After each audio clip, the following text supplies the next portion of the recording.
All right, here we go, Steve. Clear back, please. Thank you, everyone.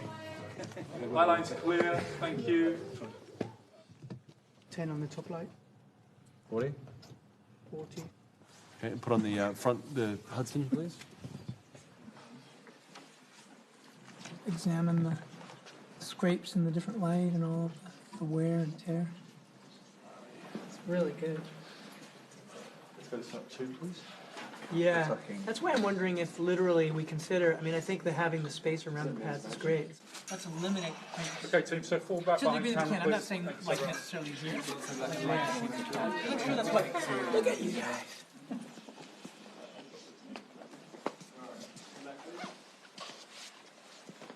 We're really doing this.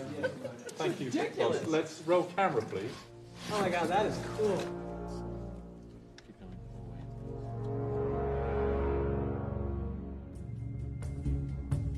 This was when we were first starting to see what Batman would look like on film.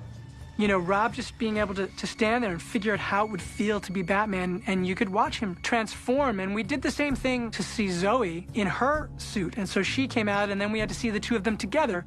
It was like this kind of like in-between worlds. Like we were almost there, but not quite. But it's cool because you kind of get a taste of what it will really be like on set. For the first time, you were really seeing what this version of these characters would look like, and you were seeing it being born right there in front of you. I find that really fun to try and find just a new way of doing something when, you know, a lot of your heroes have played it before. Yeah, and then the terror kicks in. The beginning of the terror. Rolling video. Here we go. Rehearsal at 6-0. I think that the Batman, it's one of those rare places where culture, popular culture, and art meets at its fullest.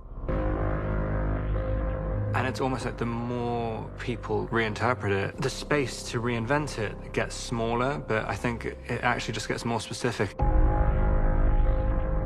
The first conversation I had with Matt about it, I just knew there was something radically different from anything we'd seen in Batman movies before.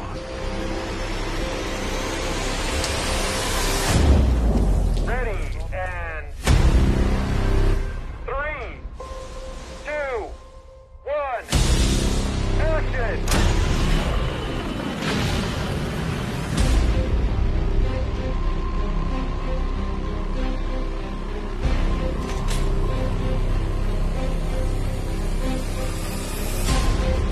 From the beginning, I didn't want to do an origin tale. I didn't feel that I had some new way of doing that story. I wanted to do an imperfect Batman, really rock him to his core.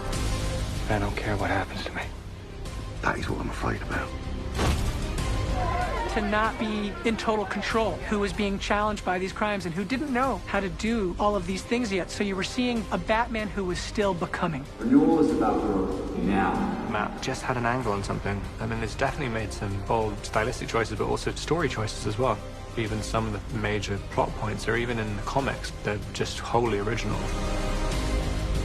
Nolan did an incredible job with Batman. Zack Snyder did an incredible job. Schumacher, Burton. When you take this on, it's significant. You're terrified, and then you get over your terror and your fear, and you go, what are we trying to do? You better swing for the fences.